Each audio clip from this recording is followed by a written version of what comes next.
Ya, Anda kembali bergabung bersama kami di Prime Time News. Saya akan lanjutkan perbincangannya. Saya ingin ke Pak Nyarwi kalau begitu sebagai pengamat. Bagaimana Anda melihat dinamika politik saat ini?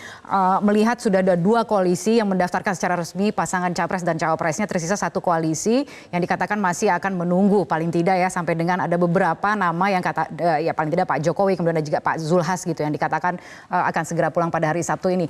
Tapi melihat perkembangan yang ada sekarang ini dari tiga nama yang paling tidak digadang-gadang, mana yang peluangnya paling besar? Kita melihat ada nama Gibran di situ, ada nama Erick Thohir dan kemudian juga Prof Yusril.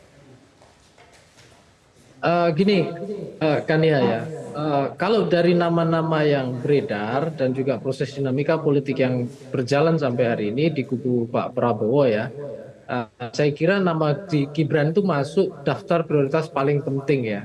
Pertimbangannya saya kira bukan karena tingkat elektabilitas Mas Gibran saja di sini.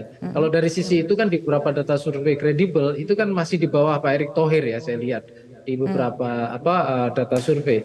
Tetapi bukan ini konteks yang variabel yang menentukan. Tetapi saya lihat posisi sosok Gibran ini kan di dalamnya, di belakangnya itu kan boleh dibilang Gibran ini putra presiden ya. Dan Pak Jokowi saya kira sangat berpengaruh. Kita lihat di data approval rating ini kan luar biasa sampai hari ini 80-an% gitu.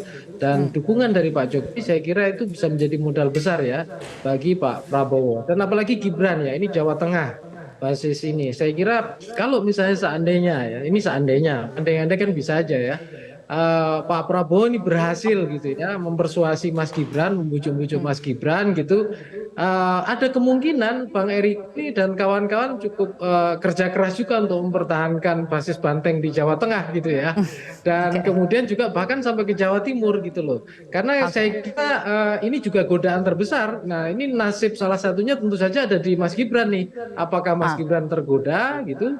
Atau Mas Gibran sangat konsisten, sudah sangat dewasa dalam berpolitik dan dengan tradisi PDIP sehingga terus-menerus konsisten ya, tidak mudah tergoda.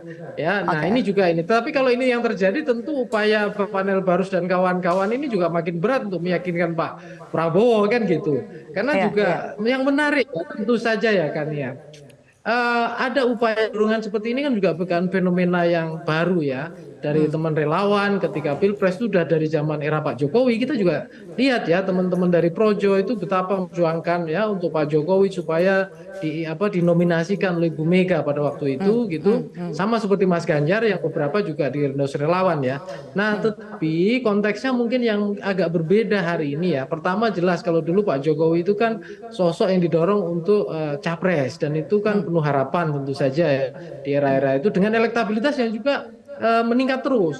Nah, yang kedua juga saya lihat juga konteksnya ketika itu sosok Pak Jokowi dianggap cukup mengakarnya itu lebih kuat gitu. Nah, Mas Gibran ini kan momentum politiknya masih belum terlalu panjang ya, ruang-ruang space politik elektoralnya juga belum terlalu meluang.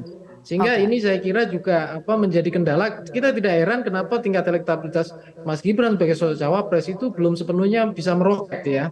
Nah, tetapi juga kita bisa lihat harapan itu kan terkait dengan potensi yang bisa diharapkan dari Pak Prabowo. Pak Prabowo berharap ke Pak Jokowi untuk dukungan endorsement seperti itu. Nah, tetapi gini juga ya, Kania ya. Tentu karena apakah mungkin misalnya kalau misalnya tidak berhasil ya, ya sangat mungkin juga tidak berhasil. Artinya Pak Prabowo tidak bisa meyakinkan Mas Gibran itu bisa aja terjadi. Nah, kalau itu yang terjadi gitu, tentu jatuh pilihan pada kandidat alternatif yang sudah tadi Bang Eriko cerita sudah siap dengan SKCK ya. Nah, itu dua nama itu saya kira juga alternatif yang memungkinkan dipilih oleh Pak Prabowo terutama Pak Erik.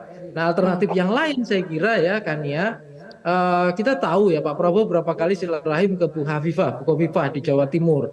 Jadi juga saya kira ada kemungkinan juga gitu ya karena Jawa Timur ini sudah kalau dari formasi capres-cawapres hari ini gitu ketika Mas Ganjar berpasangan dengan Pak Mahfud, Mas Anies berpasangan dengan Caimin, ya Gus Muhaimin. Nah, ada kemungkinan juga Jawa Timur masih dipandang oleh ketiga kandidat ini sebagai battleground karena Pak Prabowo kan dalam beberapa data survei cukup kuat tuh di basis Jawa Barat dan juga Banten gitu. Nah, tentu saja yang sebenarnya paling urgen tentu Jawa Tengah sebenarnya pengen digoyang. Nah, kalau berhasil menggait Mas Gibran, nah ini ada potensi nih goyangan di Jawa Tengah ya apa istilahnya goyangan-goyangannya itu makin keras dan itu membuat Oke. timnya Eriko juga cukup serius nanti bekerja keras kira-kira itu.